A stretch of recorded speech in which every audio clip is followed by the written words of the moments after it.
देश के करोड़ों किसानों का इंतजार आखिरकार खत्म हो चुका है। पीएम मोदी ने देश के करोड़ों किसानों के बैंक खातों में पीएम किसान की 22वीं किश्त जारी कर दी है। जी हां, प्रधानमंत्री नरेंद्र मोदी ने असम के गुवाहाटी से सिंगल क्लिक के माध्यम से पीएम किसान की 22वीं किश्त के 2-2 हजार रुपए किसानों के बैंक खातों में जारी कर दिए हैं। आपको बता दें कि पीएम मोदी ने 9.32 करोड़ किसानों के बैंक खातों में 18,640 करोड़ रुपए की राशि ट्रांसफर कर दी है। इस दौरान उन्होंने किसानों और असम के किसानों के लिए खासतौर पर कई बड़े ऐलान भी किए हैं।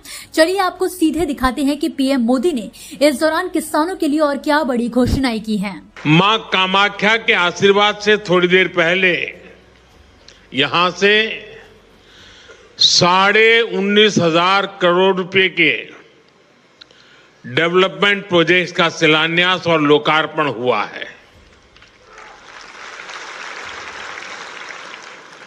असम को ऊर्जा क्षेत्र में आत्मनिर्भर बनाने वाले प्रोजेक्ट से लेकर असम आने वाले लोगों की सुविधा के लिए जो काम हुए हैं, ढेर सारे प्रोजेक्ट्स आज असम को मिले हैं। आज देश के किसानों और असम में टी गार्डन में काम करने वाले साथियों के लिए भी बहुत बड़ा दिन है।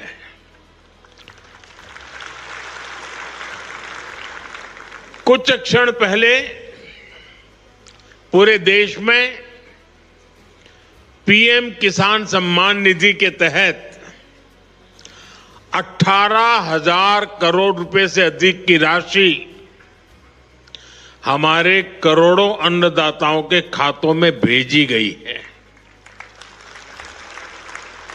इसके अलावा असम के चाय बागानों से जुड़े अनेक परिवारों को आज भूमि के पट्टे भी दिए गए हैं।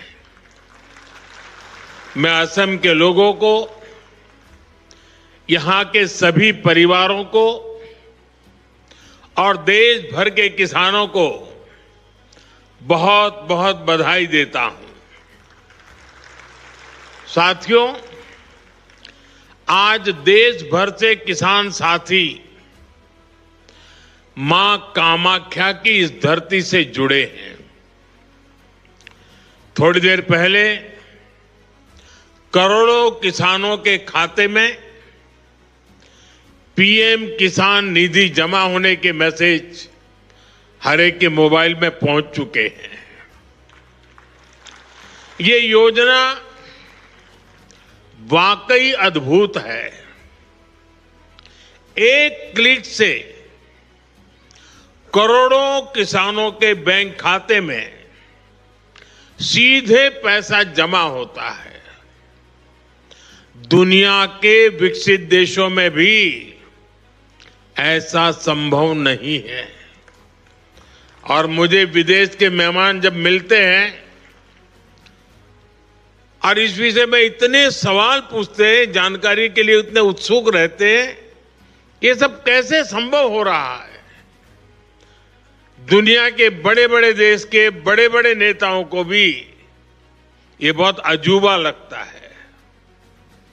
और ये मेरे वही किसान भाई बहन हैं जिनमें से अधिकांश के पास 2014 से पहले न मोबाइल फोन था और न ही बैंक में उनका कोई खाता था।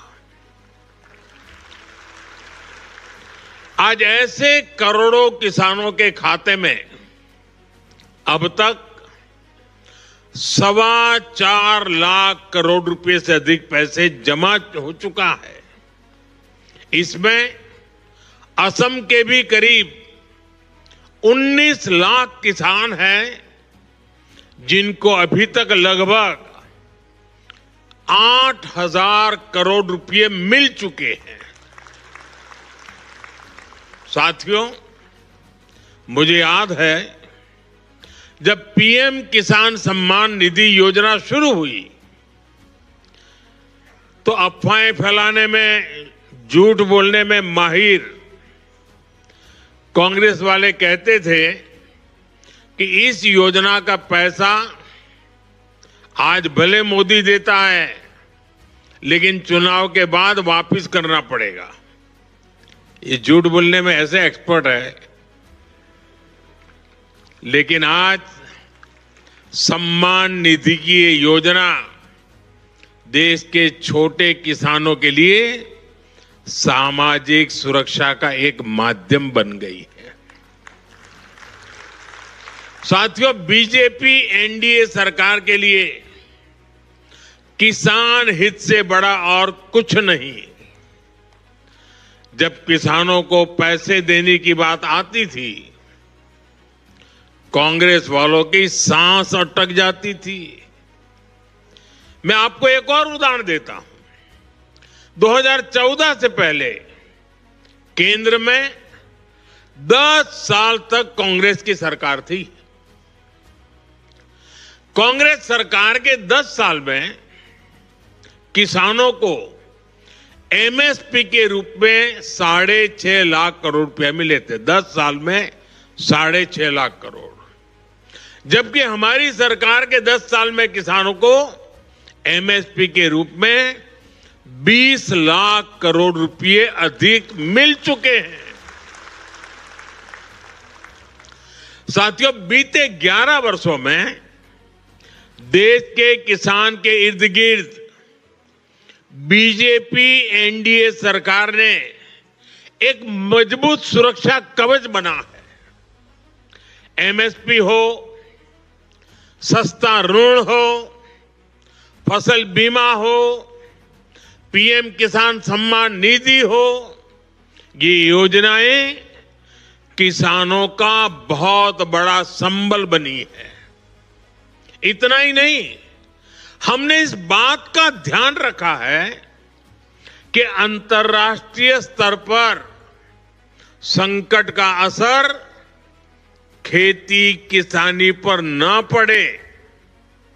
अब जैसे कोरोना और उसके बाद जो युद्ध हुए हैं, उसके कारण अंतर्राष्ट्रीय बाजार में खाद की कीमतें कई गुना बढ़ गई थी। विदेशी बाजारों में खाद मिलनी भी मुश्किल हो गई थी।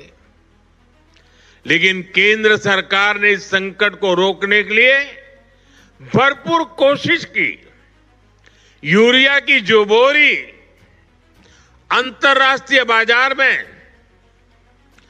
3,000 रुपये में मिलती है, वही बोरी हमारी सरकार ने अपने किसानों को सिर्फ 300 रुपये में दी है।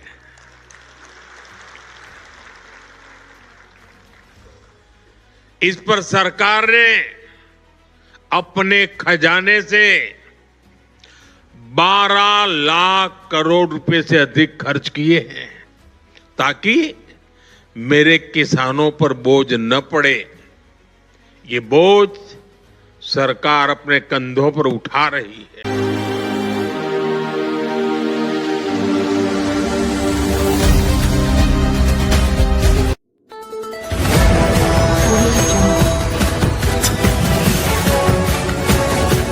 एमपी लाइव टीवी आपको रखे अपडेट, सच जो हम आपको बताएंगे। ऐसी ही तमाम खबरों से अपडेट रहने के लिए MP live TV news channel को सब्सक्राइब करना ना भूले।